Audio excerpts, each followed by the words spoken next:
Buenos días.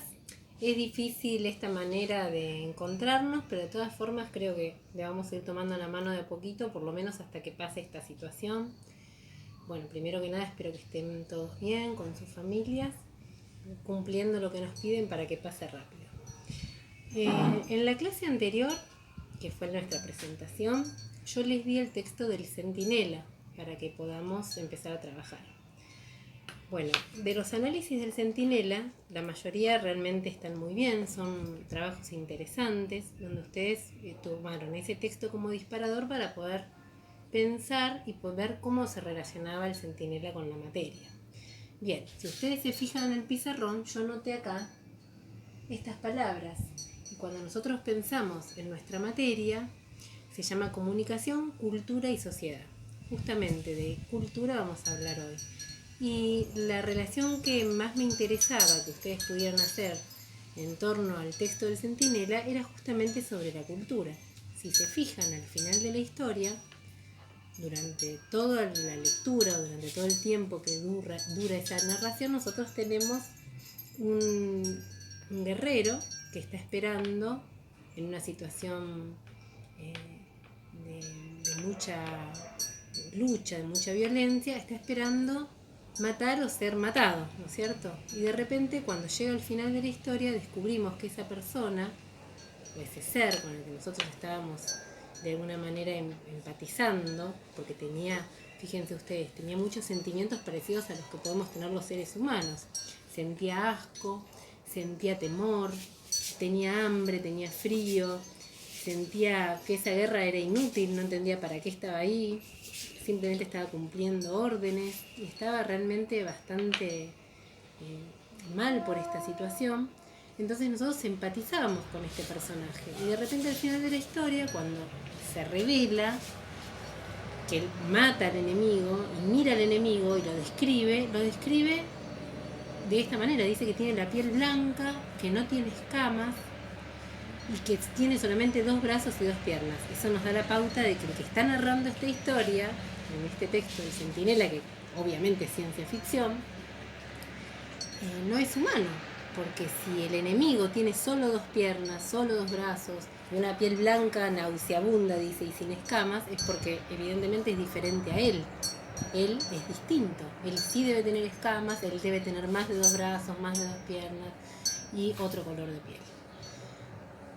Cuando pasa eso, nos sorprende, porque durante todo el relato nosotros estuvimos totalmente identificados con el personaje, justamente porque el escritor utiliza recursos literarios para que empaticemos. Esos recursos literarios son justamente la posibilidad de identificarnos con él, o sea, sentir esos sentimientos, los mismos sentimientos, las mismas emociones, si siente hambre, si siente frío. Bueno, perfecto. Cuando llega al final del relato y descubrimos que el que está contando esa historia no es uno de los nuestros, no es un humano, realmente ahí es cuando nos sorprendemos.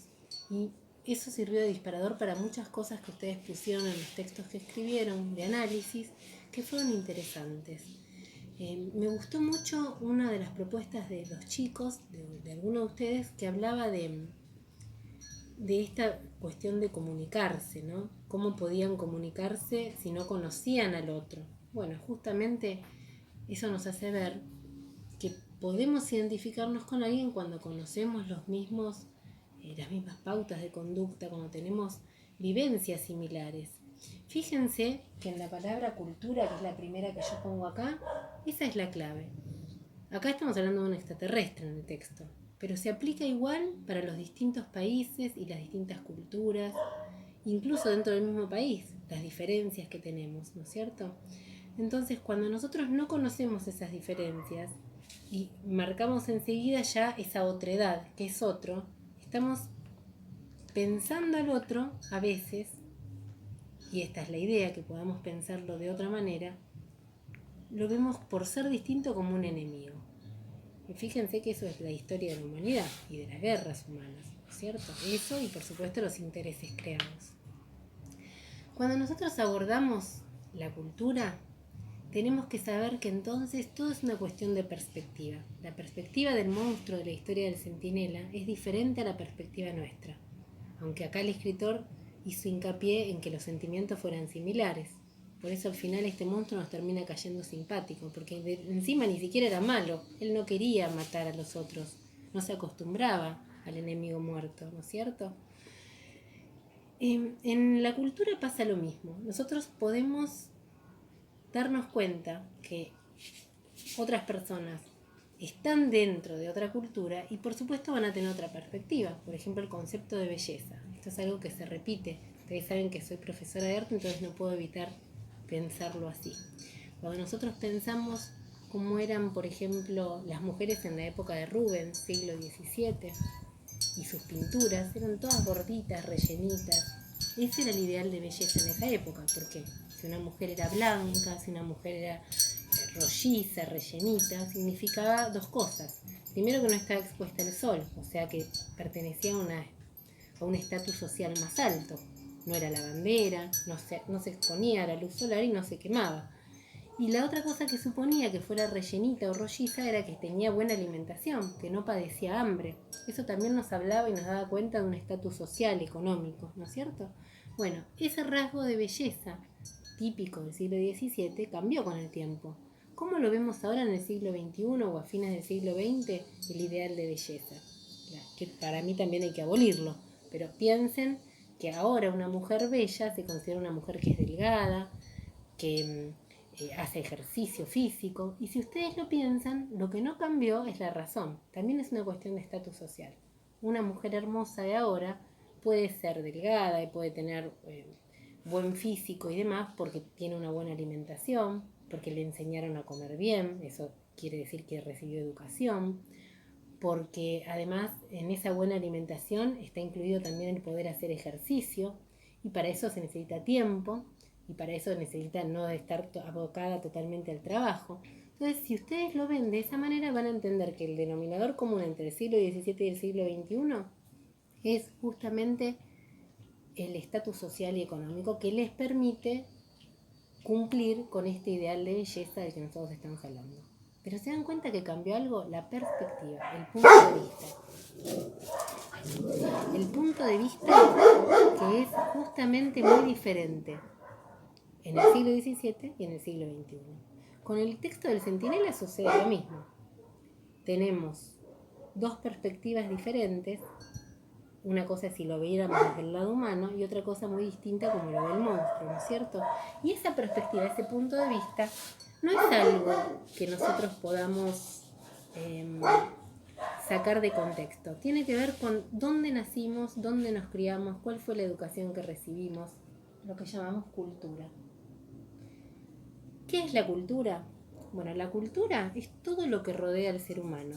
Tiene dos elementos que son inseparables de él. Es la sociedad y la persona que conforma esa sociedad, ¿no es cierto? Entonces, cultura va a ser todo lo que nosotros toquemos como personas. Por ejemplo, la historia que tenemos, las costumbres, nuestras tradiciones, el tipo de música que escuchamos, las religiones.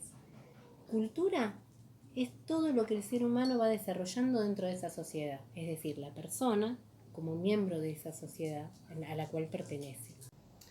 El término cultura se acuña en las primeras civilizaciones, en el periodo romano, en relación a lo que es el cultivo de la tierra. O sea que si ustedes se fijan, la palabra cultura tiene mucho parecido con la palabra culto o cultivo, que tiene que ver con el cultivo de la tierra. Para la Edad Media ya se le empezó a dar una connotación relacionada con el saber o con el conocimiento. En la Edad Media, ustedes saben que los únicos que tenían acceso a la educación eran, dentro de lo que era la iglesia, los monjes, en las abadías, en los monasterios. Y no todos los monjes, sino que eran una élite dentro de lo que eran los monjes. La cultura entonces ahí empezó a tener una connotación más relacionada con el saber. Y una persona adquiría cultura en la medida que adquiría conocimiento y saber. En el siglo XVIII, directamente, en el siglo de las luces, la palabra cultura se relacionaba con lo que era el culto de la mente y el culto del conocimiento, pero como saberes completos. Una persona culta era aquella que abordaba muchísimos saberes o muchísimo conocimiento. Por ejemplo, los filósofos del siglo de las luces. Entonces, la palabra cultura se separó de la tierra, que era su origen, para directamente relacionarse con lo que era el saber, los enciclopedistas, ¿sí? Y en el siglo XIX la palabra cultura va a adquirir un significado más relacionado con la antropología, que era una ciencia que se estaba abriendo y que tenía ya que ver con el estudio de los diferentes pueblos y de cómo esos pueblos se habían desarrollado a través del tiempo. Bien, acá podemos enganchar con la palabra civilización. ¿Qué es una civilización? Bueno, el término civilis también viene del romano, ¿no es cierto? Y tiene que ver con el ciudadano, que pertenece a una comunidad y que ese ciudadano está dentro de esa civis, ¿no? ¿Qué es lo que va a suceder? A medida que avanza el tiempo, civilización se relacionó también con el conocimiento y con las poblaciones que tenían ese conocimiento. Así es como llegamos, por ejemplo, al siglo XIX y tenemos un Sarmiento escribiendo Civilización o Barbarie. ¿Qué era civilización? Justamente el conocimiento y el cúmulo de saberes muy diferente a lo que él consideraba barbarie, que era la falta de ese conocimiento como lo concebía en este caso Sarmiento en el siglo XIX. Pero lo pongo a él como ejemplo porque es alguien de los nuestros, que ustedes conocen. En realidad civilización era una palabra que la utilizaban todo el tiempo para referirse a eso, a cómo dentro de una sociedad se adquiría el conocimiento y aquellos civilizados eran aquellas personas que tenían conocimiento. ¿Qué pasa ahora? Nosotros sabemos bien que culturas son todas. Tal vez desde un sentido antropológico, si tenemos en cuenta que en África hay culturas donde todavía por ahí no están relacionadas con las grandes tecnologías, pero son culturas. Y cultura es todo lo que toca, como decíamos, los conocimientos de una sociedad. La manera de moverse, la manera de comer, qué comen, las tradiciones, la historia, las formas de sus danzas, la estética de esa cultura inclusive. En cambio, es muy distinto a cómo se consideraba antiguamente. Si nosotros sabemos que hoy cultos son todos, porque todas las personas tienen cultura, es muy distinto a como lo decían las personas de antes, que decían alguien era culto, se había podido instruirse, había podido estudiar o ir a la universidad. Cambió, ¿no es cierto? Y el término civilización lo mismo. Se decía es incivilizado, es civilizado. ¿Qué quiere decir eso? Todos pertenecemos a una civilización. Nada más que hoy por hoy el término civilización se relaciona más con las sociedades urbanizadas, donde por ahí está la tecnología al pie de la letra. Bien, dicho todo esto, vamos a ver la palabra globalización. Nosotros la estamos viviendo y en este momento en parte padeciendo. Lo que pasa con la pandemia es un efecto de la globalización. El mundo, desde la década del 90 hasta esta parte, o sea, fines del siglo XX hasta esta parte, está totalmente globalizado. ¿Qué quiere decir? Que las distintas culturas, las distintas sociedades se relacionan entre sí y toman a veces lo bueno y a veces también lo malo de los diferentes grupos. Eso nos está pasando ahora con la pandemia. Se inicia en China y ahora está todo el mundo colapsado por esta situación. Pero también sirve para las cosas positivas. Por ejemplo, surgida la vacuna para este virus o cualquier otro virus, esa vacuna también se va a globalizar y va a poder cambiar esta situación, ¿no es cierto? De hecho, ha pasado en otras épocas de la historia, con la poliomielitis, por ejemplo, o con la vacuna de la viruela o del sarampión. Está prácticamente erradicada del mundo por estos virus que nombramos antes. ¿Por qué? Porque esas vacunas se globalizaron. Bueno, globalización entonces implica un cuidado, que es cómo nos globalizamos sin perder nosotros nuestros rasgos de identidad, identitarios. ¿Por qué digo esto? Porque cuando todo se mezcla y todo se confunde, esos rasgos que hacían que una cultura fuera propia, nosotros los nombramos antes, los códigos sociales, sus leyes, las diferentes tradiciones, costumbres, su música, su manera de vestir, su manera de comer, qué es lo que consumen.